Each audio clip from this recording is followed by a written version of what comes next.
임경국입니다. 강원대학에 있습니다. 오늘 제가 이제 토론 맡은 게 학계를 위한 전략, 다시 말하면 자유주의를 전파하는데 학계에 어떤 역할을 해야 할 것인가를 제가 말씀드리는 과제를 가지고 나왔습니다. 앞에서 김종호 교수님 아주 좋은 말씀 많이 하셨습니다. 자유를 수출하는 나라가 되자, 한국이. 아주 전적으로 동감을 하고 있습니다. 이 얘기는 정말 처음 듣는 수론데요. 자유주의를 수출하는 나라가 되자. 여러분들 참 이게 명심해도 좋을 그런 수로로 생각을 하고 있습니다. 그런데 이 자유주의라고 하는 게 참 이 물건이 참 교묘하게 되어 있습니다. 우선 제가 두 가지만 말씀을 드리겠습니다. 자유주의 하면 지금 제가 코멘트 페이퍼가 18쪽에 있는데요. 자유주의라고 하는 게 이게 국가 믿지 말라, 이거죠. 국가 믿지 말라. 또 하나 또 있어요. 또 하나 믿지 말라고 하는 게, 이 자유주의라고 하는 게 시장 경제라는 게 이게 신이 만들어낸 거 아니거든요. 자생적으로 형성된 거지. 신의 섭리에서 신에 의해서 만들어진 것도 아니다. 그러니까 이게 신하고도 자유주의라는 게 신하고도 그렇게 거리가 가까운 것도 아닙니다, 사실은. 그러니까 이게 진화죠, 진화. 진화 경제학인데, 경제 진화. 진화라고 하는 게 사실은 이게 신하고는 멀리 떨어져 있는 거 아닙니까? 자유주의라고 하는 게 신하고도 그렇게 신을 믿지도 말라라는 의미가 내포되어 있다고 봐도 과언이 아닙니다. 특히 하이에크 같은 사람은 전적으로 무신론자였고 저기는 아테이스트다, 그리고 신을 믿지 않는다라고 노골적으로 얘기를 할 정도니까. 역시 자유주의는 신도 믿지 말라. 그 다음에 또 믿지 말라는 게 또 하나 있습니다. 이성도 믿지 말라라는 얘기죠. 인간의 그 합리성, 인간의 reason, 이것도 믿지 말라. 이렇게 하는 게 이제 자유주의입니다. 그럼 도대체 자유주의를 무엇을 믿으라는 얘기죠? 국가도 믿지 말라, 종교도 믿지 말라, 아니면 인간 이성도 믿지 말라. 그런데 자유주의가 우리가 이제 참 굉장히 곤혹스러운 거죠. 뭐를 믿게 만들어 줘야 되는데, 자, 그러면 뭐를 믿어야 되느냐? 보이지 않는 손을 믿어라? 참, 이게 지금 믿게 만들기가 굉장히 힘이 듭니다. 학자로서 보이지 않는 손을 믿어라? 아니면 진화 결과를 믿어라? 진화가 이게 아주 좋은 방향으로 이끌어 나가니 진화를 믿어라? 사회적인 과정을 믿어라? 아마 이게 우리 자유주의자들이 해야 할 과제. 다시 말하면 자유주의에는 아직 그 신앙적인 신을 믿을 만큼, 아니면 국가를 믿을 만큼 믿을 만한 어떤 신과 같은 존재, 이게 시장에 있으면 참 좋겠는데 그게 이제 없다는 얘기죠. 우리 학자의 역할이라고 하는 게 어떻게 하면 이 시장이라고 하는 것, 자유주의라고 하는 것, 아니면 이 자유라고 하는 이 물건, 이거를 사람들로 하여금 어떻게 믿게 해야 되느냐 하는 건데, 이게 정말 참 힘이 드는 거죠. 저는 여기서 어떻게 해야 된다는 그런 걸 제안하기보다는 문제 제기로 제가 끝을 맺겠습니다. 두 번째인데요. 두 번째 문제가 뭐냐면, 자유주의 물건이라는 게 여러분들 자유주의라는 게 우리는 항상 쓰고 있지만, 자유주의라는 게 마치 여러분들 부시맨하고 이 콜라병하고 똑같습니다. 부시맨한테 콜라병 참 희한하거든요, 이게. 이 시장이라고 하는 이 물건이 정말 희한한 겁니다. 아니면 자유주의라는 게 굉장히 희한한 거죠. 왜냐하면, 왜 이렇게 희한하게 보이느냐 하면, 여러분들 잘 아시겠습니다만은 사회주의하고 보수주의라고 하는 게, 이거는 기질적으로 인간은 그렇게 돼 있습니다. 사회주의적으로 태어날 때부터 인간은 사회주의고 보수주의라는 기질적으로 그렇게 돼 있습니다. 우리의 본능적인 것, 우리의 직관들, 이런 모든 것들은 전부 다 이게 사회주의적이죠. 본능이라고 하는 전부 이 원시적인 것들, 본능적인 것들은 전부 다 사회적인 것 내지는 보수주의인 거죠. 그러니까 이게 우리가 자유주의, 아니면 시장이론, 시장의 기능 원리, 교환한다, 이자놀이를 한다, 이런 게 참 희한하게 보이는 거거든요. 이게 정말 정말 희한하게 보이는 거죠. 특히 여러분들 경제 성장이라는 문제하고 있죠. 경제 성장이라는 이거하고 이제 소득 분배 문제입니다. 이 성장이라는 개념이 등장하기는 17세기 등장하기 시작을 하는데, 이전에는 순전히 분배라는 사고 방법밖에 없었습니다. 그런데 이 성장이라는 말이 최근에서야 이제 등장을 하기 시작하는 거죠. 그러니까 사람들이 성장이라는 걸 전혀 이해를 못 하는 거죠. 이제 분배밖에 이해를 못 합니다. 그래서 우리가 자유주의라고 하는 것이 경제 성장에 도움이 된다라고 하는 말이 굉장히 우리한테는 설득력이 되지만 그러나 아직까지 원시사회, 스톤에이지 마인드를 가진 인간들한테는 이 성장이라는 말을 참 이해하기가 굉장히 힘이 들죠. 그 다음에 우리가 이제 해야 할 과제는 그거죠. 우리가 해야 할 과제는 어떻게 하면 이 스톤에이지 마인드를 가지고 있는 이 인간들, 즉 본능적으로 태생적으로 이 사회주의적인 인간은 자유롭게 태어나지 않았습니다. 사회주의로 태어났죠. 보수주의로 태어났습니다. 그래서 이런 사람들한테 자유주의를 심어내기 위해서는 이제 이론적인 것을 가르쳐야 되는데 우리의 본능이라고 하는 게 직관이라는 게 이론을 이해하기가 굉장히 어렵습니다. 그리고 이론이 생겨난 지는 시장 이론이 생겨난 지는 불과 최근이죠. 18세기 기껏해야 17세기 이론이 생겨났습니다. 시장 이론이. 그걸 가지고 이제 사람들한테 이해를 시키는데 우리 본능이라고 하는 게 우리 본능이라고 하는 것이 이게 뭐 수십만 년 동안 이 본능 속에서 소위 재분배 시장이라는 개념, 자유라는 개념이 전혀 존재하지 않는 그런 세계 속에서 살아왔던 인간들한테 그런 이론적인 걸 가르친다는 게 참 쉽지가 않습니다. 이게 이제 자유주의자의 또 다른 어려운 과제죠. 그 학계를 위한 몇 가지 자유주의 전략을 말씀을 드리겠습니다. 학계에 여러분들 미제스 앞에서도 이미 나왔습니다만 미제스가 좋아하는 게 용어가 하나 있습니다. 스피노자의 말을 주로 따르는데 진리는 스스로를 밝힌다라고 하는 말. 이게 옳은 사상은 궁극적으로 승리한다는 뜻이죠. 그러니까 이게 아무런 전략이 필요 없다는 미제스가 굉장히 이런 면에서는 굉장히 순박한 분이었습니다.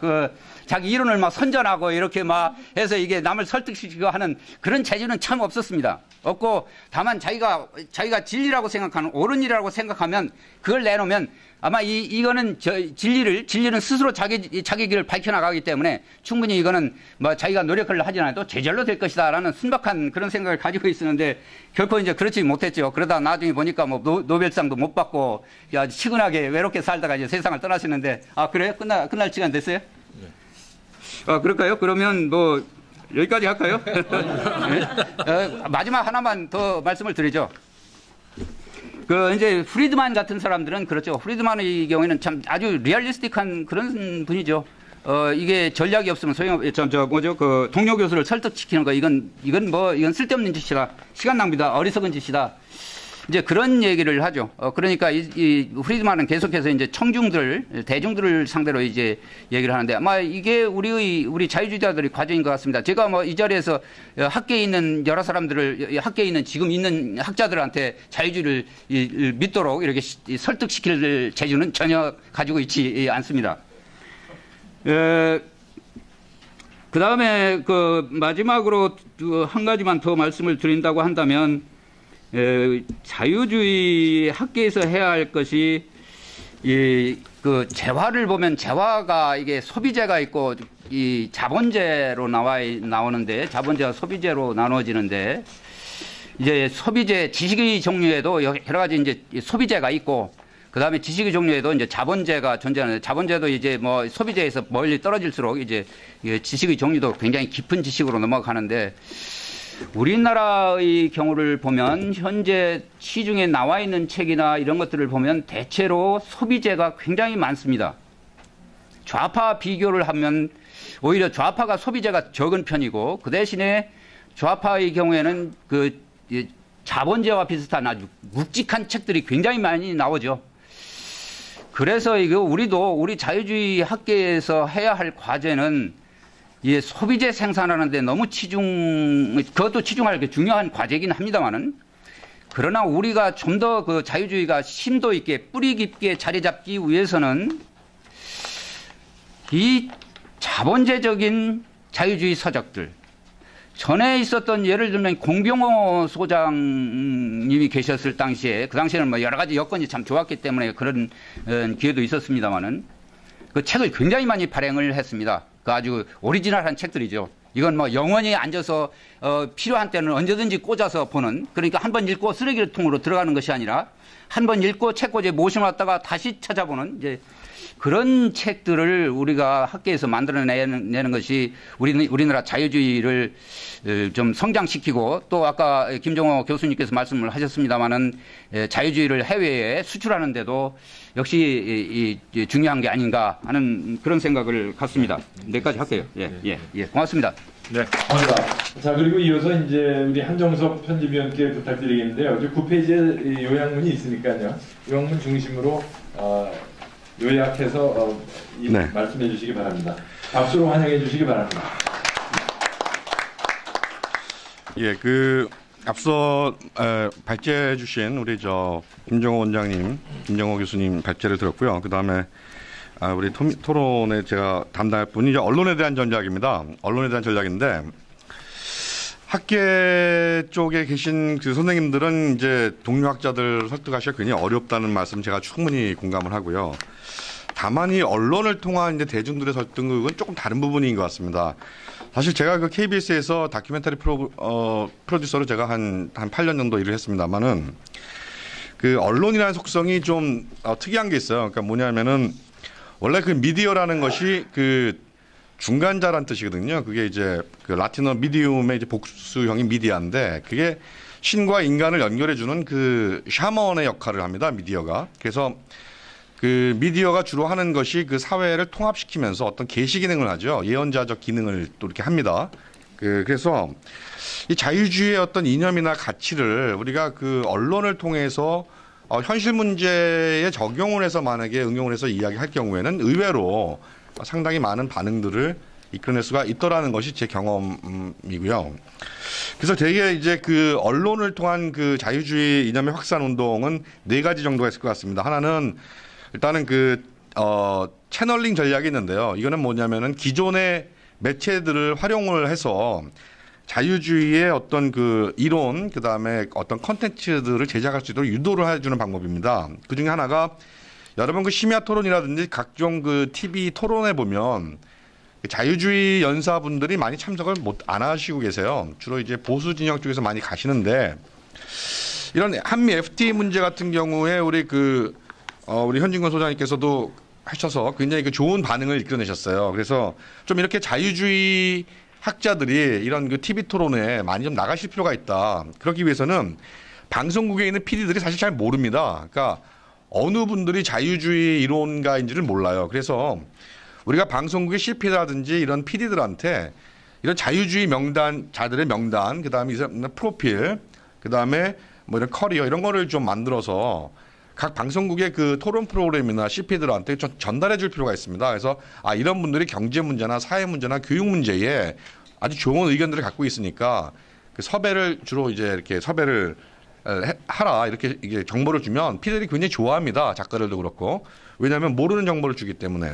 근데 그거를 우리가 좀 못했던 부분이 있고요. 그 다음에 이 다큐멘터리 같은 걸 통해서 그 자유주의의 어떤 그 자유주의를 그러니까 인류 문화 콘텐츠로 좀 접근하는 방법이 있다고 봐요. 그러니까 민경욱 교수님께서 말씀하신 것 같이 그 자유주의의 원리를 설득하기는 굉장히 어려운데, 그러나 이 시장이라는 것이 인류가 최초로 이제 그 교환이라는 역사를 통해서 보면 사실 고대의 그 인류의 문명을 탄생시킨 것이 사실 시장입니다. 교환제도고. 여러분 아시다시피 그 수메르의 쐐기 문자가 사실은 그게 신을 찬미해서 만들기 한 게 아니라 그 수메르 사람들이 자기 그 소유권에 대한 계약하고 잊어먹지 않으려고 만들기 시작한 게 그 수메르 문자거든요. 그 실크로드가 그 동서양의 문명을 이렇게 전파시키지 않았습니까? 그런 식으로 상업과 이런 그 시장이 인류의 문명을 탄생시키고 전파시켜 왔다는 어떤 역사성, 어떤 히스토리성, 그 다음에 컬처 이런 것들을 대중들에게 먼저 좀 잘 설득할 필요가 있겠다. 그러려면 우리가 그런 프로그램들을 제작할 수 있도록 어떤 제작 컨텐츠와 그 다음에 어떤 제작비 같은 거를 우리가 좀 협찬을 해서 그 컨텐츠와 이런 제작 기회를 주면 방송들은 많이 편성을 합니다. 외주에서. 그래서 그런 방법이 있겠고요. 그다음에 뭐 세상을 바꾼 이코노미스트들 뭐 이런 식으로 해서 우리가 하이에크나 미제스 같은 경제학자를 소개할 수 있는 방송국 PD들은 전혀 몰라요. 이런 사람들이 누군지를 전혀 모릅니다. 왜냐하면 저도 경제학을 공부했습니다만은 대학에서 그런 자유주의 오스트리아파에 대해서 전혀 공부해 본 적이 없습니다. 그냥 뭐 케인즈나 사뮤엘스나 이런 것만 알았지.